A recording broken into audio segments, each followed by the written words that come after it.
Hi, welcome back to this channel. Should you not listen to the Chapter 10, I would suggest you to listen to it first. You can find the video in my playlist. Without further ado, shall we start? Let's enjoy yourself with the book, The Last of the Mohicans by James Fenimore Cooper. Chapter 11. The Indian had selected for this desirable purpose one of those steep, pyramidal hills, which bear a strong resemblance to artificial mounds, and which so frequently occur in the valleys of America. The one in question was high and precipitous, its top flattened, as usual, but with one of its sides more than ordinarily irregular. It possessed no other apparent advantage for a resting place than in its elevation and form, which might render defense easy and surprise nearly impossible. As Hayward, however, no longer expected that rescue which time and distance now rendered so improbable, he regarded these little peculiarities with an eye devoid of interest, devoting himself entirely to the comfort and condolence of his feebler companions. The Narragansetts were suffered to browse on the branches of the trees and shrubs that were thinly scattered over the summit of the hill, while the remains of their provisions were spread under the shade of a beech that stretched its horizontal limbs like a canopy above them. Notwithstanding the swiftness of their flight, one of the Indians had found an opportunity to strike a straggling fawn with an arrow, and had borne the more preferable fragments of the victim patiently on his shoulders to the stopping place. Without any aid from the science of cookery, he was immediately employed, in common with his fellows, in gorging himself with this digestible sustenance. Magua alone sat apart, without participating in the revolting meal, and apparently buried in the deepest thought. This abstinence, so remarkable in an Indian, when he possessed the means of satisfying hunger, at length attracted the notice of Hayward. The young man willingly believed that the Huron deliberated on the most eligible manner of eluding the vigilance of his associates. With a view to assist his plans by any suggestion of his own, and to strengthen the temptation, he left the beach and straggled, as if without an object, to the spot where Le Renard was seated. Has not Magua kept the sun in his face long enough to escape all danger from the Canadians?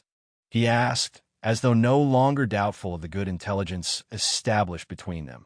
And will not the chief of William Henry be better pleased to see his daughters before another night may have hardened his heart to their loss, to make him less liberal in his reward? Do the pale faces love their children less in the morning than at night? Asked the Indian coldly. By no means, returned Hayward, anxious to recall his error, if he had made one. The white man may, and does often, forget the burial place of his fathers. He sometimes ceases to remember those he should love and has promised to cherish, but the affection of a parent for his child is never permitted to die. And is the heart of the white-headed chief soft, and will he think of the babes that his squaws have given him? He is hard on his warriors, and his eyes are made of stone. He is severe to the idle and wicked, but to the sober and deserving he is a leader, both just and humane. I have known many fond and tender parents, but never have I seen a man whose heart was softer toward his child. You have seen the gray head in front of his warriors, Magua, but I have seen his eyes swimming in water when he spoke of those children who are now in your power. Hayward paused, for he knew not how to construe the remarkable expression that gleamed across the swarthy features of the attentive Indian. At first it seemed as if the remembrance of the promised reward grew vivid in his mind, while he listened to the sources of parental feeling which were to assure its possession. But, as Duncan proceeded, the expression of joy became so fiercely malignant that it was impossible not to apprehend it proceeded from some passion more sinister than avarice. Go, said the Huron, suppressing the alarming exhibition in an instant, in a death-like calmness of countenance. Go to the dark-haired daughter, and say, Magua waits to speak. The father will remember what the child promises. Duncan, who interpreted this speech to express a wish for some additional pledge that the promised gifts should not be withheld, slowly and reluctantly repaired to the place where the sisters were now resting from their fatigue, to communicate its purport to Cora. You understand the nature of an Indian's wishes, he concluded, as he led her toward the place where she was expected, and must be prodigal of your offers of powder and blankets. Ardent spirits are, however, the most prized by such as he. Nor would it be amiss to add some boon from your own hand, with that grace you so well know how to practice. Remember, Cora, that on your presence of mind and ingenuity, even your life, as well as that of Alice, may in some measure depend. Hayward, and yours. Mine is of little moment. It is already sold to my king, and is a prize to be seized by any enemy who may possess the power. I have no father to expect me, and but few friends to lament a fate which I have courted with the insatiable longings of youth after distinction. But hush, we approach the Indian. Magua, the lady with whom you wish to speak, is here. The Indian rose slowly from his seat and stood for near a minute silent and motionless. He then signed with his hand for Hayward to retire, saying coldly, "When the Huron talks to the women, his tribe shut their ears." Duncan, still lingering, as if refusing to comply, Cora said, with a calm smile, "You hear, Hayward, and delicacy at least should urge you to retire. Go to Alice, and comfort her with our reviving prospects." She waited until he had departed, and then turning to the native, with the dignity of her sex in her voice and manner, she added, "What would Le Renard say to the daughter of Munro?"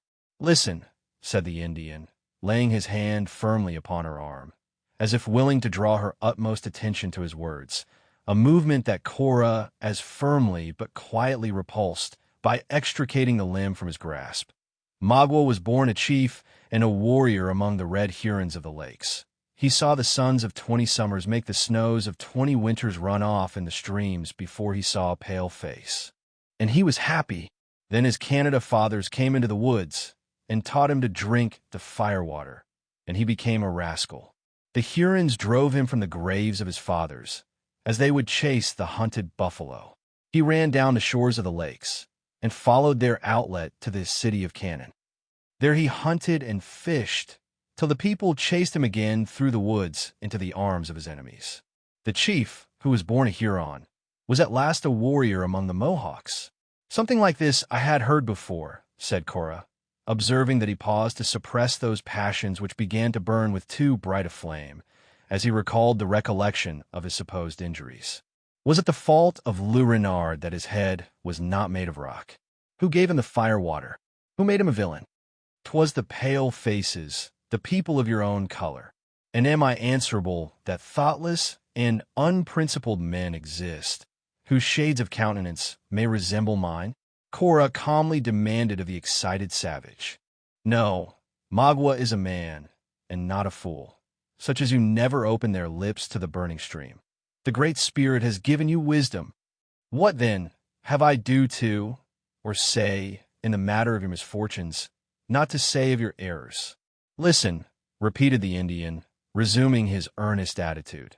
"When his English and French fathers dug up the hatchet, Le Renard struck the war-post of the Mohawks and went out against his own nation. The pale faces have driven the redskins from their hunting grounds, and now, when they fight, a white man leads the way. The old chief at Horican, your father, was the great captain of our war party. He said to the Mohawks, 'Do this and do that,' and he was minded. He made a law that if an Indian swallowed the firewater and came into the cloth wigwams of his warriors, it should not be forgotten. Magua foolishly opened his mouth, and the hot liquor led him into the cabin of Munro. What did the grayhead? Let his daughter say. He forgot not his words and did justice by punishing the offender," said the undaunted daughter. "Justice," repeated the Indian, casting an oblique glance of the most ferocious expression at her unyielding countenance. "Is it justice to make evil and then punish for it?" Magua was not himself. It was the firewater that spoke and acted for him. But Munro did believe it. The Huron chief was tied up before all the pale-faced warriors and whipped like a dog. Cora remained silent, for she knew not how to palliate this imprudent severity on the part of her father in a manner to suit the comprehension of an Indian. "See," continued Magua, tearing aside the slight calico that very imperfectly concealed his painted breast. "Here are scars given by knives and bullets. Of these a warrior may boast before his nation. but the grayhead has left marks on the back of the Huron chief that he must hide like a squaw under this painted cloth of the whites. I had thought, resumed Cora, that an Indian warrior was patient, and that his spirit felt not and knew not the pain his body suffered. When the Chippewas tied Magua to the stake and cut this gash, said the other, laying his finger on a deep scar, the Huron laughed in their faces and told them, women struck so light. His spirit was then in the clouds. But when he felt the blows of Munro, his spirit lay under the birch. The spirit of a Huron is never drunk. It remembers forever, but it may be appeased. If my father has done you this injustice, show him how an Indian can forgive an injury and take back his daughters. You have heard from Major Hayward. Magua shook his head, forbidding the repetition of offers he so much despised. What would you have? Continued Cora, after a most painful pause, while the conviction forced itself on her mind that the too sanguine and generous Duncan had been cruelly deceived by the cunning of the savage. What a Huron loves, good for good, bad for bad. You would, then, revenge the injury inflicted by Munro on his helpless daughters. Would it not be more like a man to go before his face and take the satisfaction of a warrior? The arms of the pale faces are long, and their knives sharp, returned the savage, with a malignant laugh. Why should Leonard go among the muskets of his warriors, when he holds the spirit of the gray head in his hand? Name your intention, Magua, said Cora, struggling with herself to speak with steady calmness. Is it to lead us prisoners to the woods, or do you contemplate even some greater evil? Is there no reward, no means of palliating the injury and of softening your heart? At least, release my gentle sister and pour out all your malice on me. Purchase wealth by her safety and satisfy your revenge with a single victim. The loss of both his daughters might bring the aged man to his grave, and where would then be the satisfaction of Le Renard? Listen, said the Indian again. The light eyes can go back to the Horican and tell the old chief what has been done, if the dark-haired woman will swear by the great spirit of her fathers to tell no lie. What must I promise? Demanded Cora, still maintaining a secret ascendancy over the fierce native by the collected and feminine dignity of her presence. When Magua left his people, his wife was given to another chief. He has now made friends with the Hurons and will go back to the graves of his tribe on the shores of the Great Lake. Let the daughter of the English chief follow and live in his wigwam forever. However revolting a proposal of such a character might prove to Cora, she retained, notwithstanding her powerful disgust, sufficient self-command to reply, without betraying the weakness. And what pleasure would Magua find in sharing his cabin with a wife he did not love, one who would be of a nation and color different from his own? It would be better to take the gold of Munro, and by the heart of some Huron made with his gifts. The Indian made no reply for near a minute, but bent his fierce looks on the countenance of Cora, in such wavering glances that her eyes sank with shame, under an impression that for the first time they had encountered an expression that no chaste female might endure. While she was shrinking within herself, in dread of having her ears wounded by some proposal still more shocking than the last, the voice of Magua answered, in its tones of deepest malignancy. When the blows scorched the back of the Huron, he would know where to find a woman to feel the smart. The daughter of Munro would draw his water, hoe his corn, and cook his venison. The body of the gray head would sleep among his cannon, but his heart would lie within reach of the knife of loose subtle. Monster! Well dost thou deserve thy treacherous name, cried Cora, in an ungovernable burst of filial indignation. None but a fiend could meditate such a vengeance. But thou overratest thy power. You shall find it is, in truth, the heart of Munro you hold, and that it will defy your utmost malice. The Indian answered this bold defiance by a ghastly smile that showed an unaltered purpose, while he motioned her away, as if to close the conference forever. Cora, already regretting her precipitation, was obliged to comply, for Magua instantly left the spot and approached his gluttonous comrades. Hayward flew to the side of the agitated female and demanded the result of a dialogue that he had watched at a distance with so much interest. But, Unwilling to alarm the fears of Alice, she evaded a direct reply, betraying only by her anxious looks fastened on the slightest movements of her captors. To the reiterated and earnest questions of her sister concerning their probable destination, she made no other answer than by pointing toward the dark group, with an agitation she could not control, and murmuring as she folded Alice to her bosom, "There, read our fortunes in their faces. We shall see. We shall see." The action and the choked utterance of Cora spoke more impressively than any words, and quickly drew the attention of her companions on that spot where her own was riveted with an intenseness that nothing but the importance of the stake could create. When Magua reached the cluster of lolling savages, who, gorged with their disgusting meal, lay stretched on the earth in brutal indulgence, he commenced speaking with the dignity of an Indian chief. The first syllables he uttered had the effect to cause his listeners to raise themselves in attitudes of respectful attention. As the Huron used his native language, the prisoners, notwithstanding the caution of the natives, had kept them within the swing of their tomahawks, could only conjecture the substance of his harangue from the nature of those significant gestures with which an Indian always illustrates his eloquence. At first, the language, as well as the action of Magua, appeared calm and deliberative. When he had succeeded in sufficiently awakening the attention of his comrades, Hayward fancied, by his pointing so frequently toward the direction of the Great Lakes, that he spoke of the land of their fathers and of their distant tribe. Frequent indications of applause escaped the listeners, who, as they uttered the expressive "Hugh," looked at each other in commendation of the speaker. Le Renard was too skillful to neglect his advantage. He now spoke of the long and painful route by which they had left those spacious grounds and happy villages, to come and battle against the enemies of their Canadian fathers. He enumerated the warriors of the party, their several merits, their frequent services to the nation, their wounds, and the number of the scalps they had taken. Whenever he alluded to any present, the dark countenance of the flattered individual gleamed with exultation, nor did he even hesitate to assert the truth of the words, by gestures of applause and confirmation. Then the voice of the speaker fell, and lost the loud, animated tones of triumph with which he had enumerated their deeds of success and victory. He described the cataract of Glens, the impregnable position of its rocky island, with its caverns and its numerous rapids and whirlpools.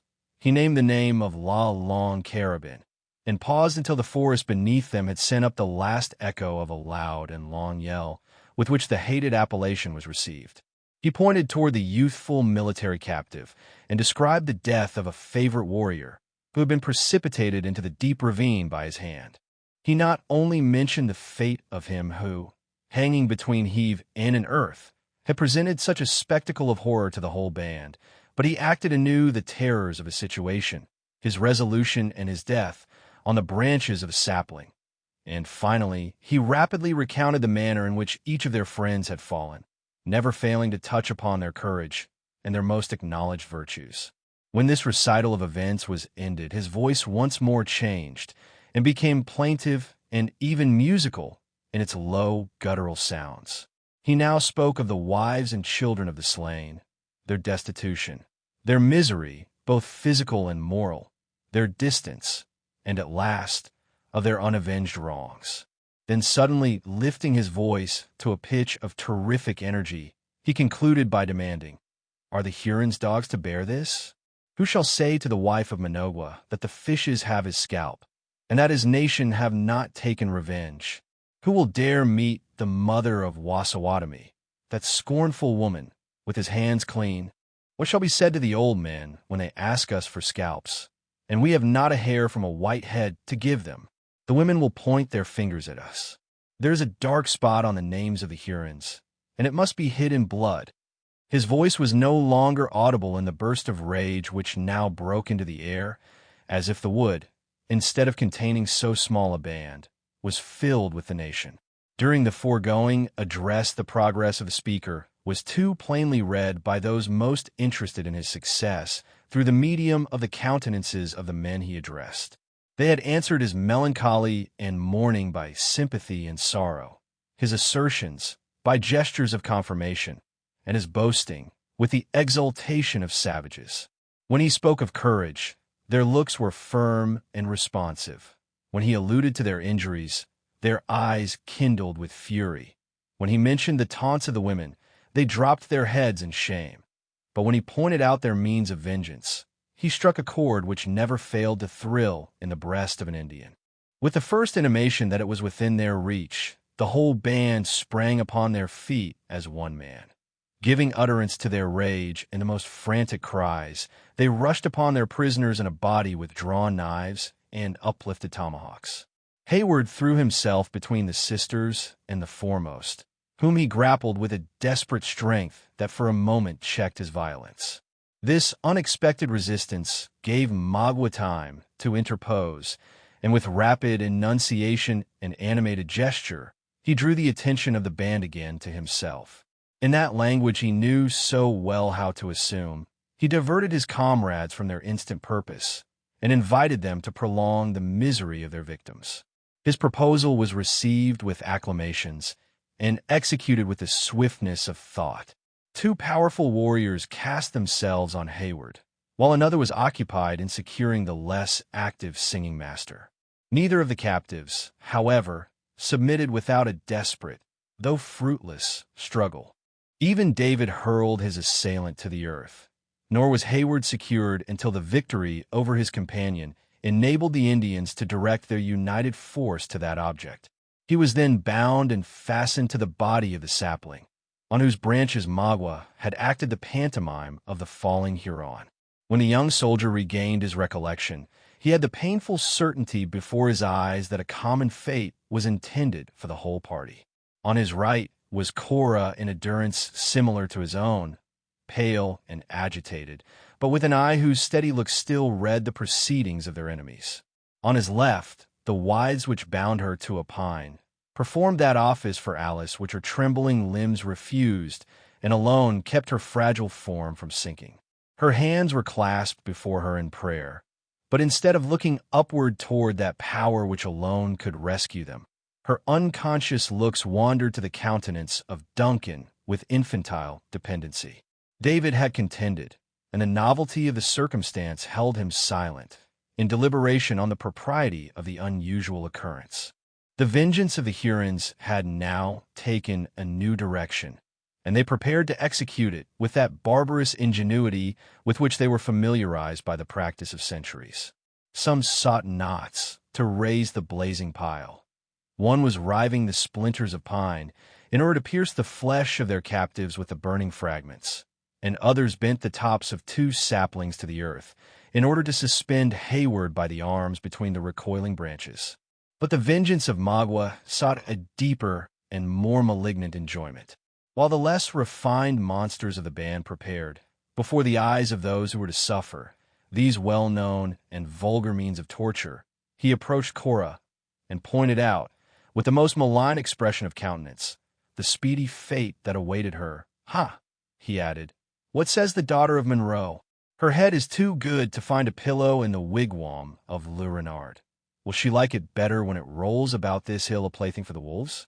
Her bosom cannot nurse the children of a Huron. She will see it spit upon by Indians." "What means the monster?" demanded the astonished Hayward. "Nothing," was the firm reply.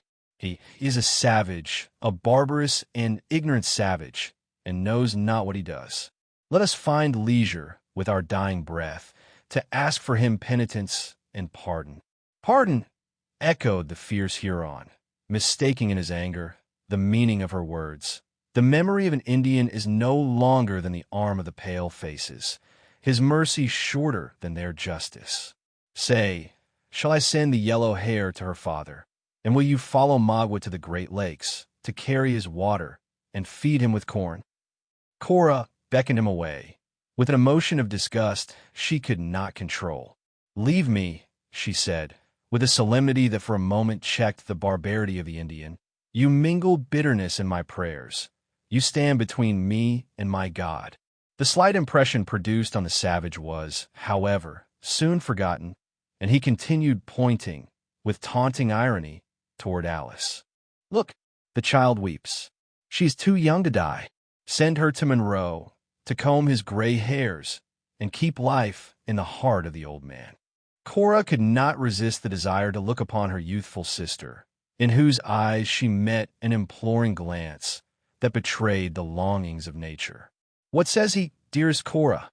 asked the trembling voice of Alice. "Did he speak of sending me to our father?" For many moments the elder sister looked upon the younger, with a countenance that wavered with powerful and contending emotions. At length she spoke, though her tones had lost their rich and calm fullness, in an expression of tenderness that seemed maternal. "Alice," she said, "the Huron offers us both life. Nay, more than both. He offers to restore Duncan, our invaluable Duncan, as well as you, to our friends, to our father, to our heart-stricken, childless father, if I will bow down this rebellious, stubborn pride of mine, and consent." Her voice became choked, and clasping her hands, she looked upward as if seeking, in her agony, intelligence from a wisdom that was infinite. They encountered, grappled, and fell to the earth together. The naked body of his antagonist afforded Hayward no means of holding his adversary, who glided from his grasp and rose again with one knee on his chest, pressing him down with the weight of a giant. Duncan already saw the knife gleaming in the air, when a whistling sound swept past him and was rather accompanied than followed by the sharp crack of a rifle. He felt his breast relieved from the load it had endured. He saw the savage expression of his adversary's countenance change to a look of vacant wildness, when the Indian fell dead on the faded leaves by his side. End of Chapter 11. Should you want to continue to Chapter 12, please proceed to the next video. Thank you for taking the time to listen to this book. I hope you enjoyed it. Don't forget to like and subscribe to our channel for more. Thank you.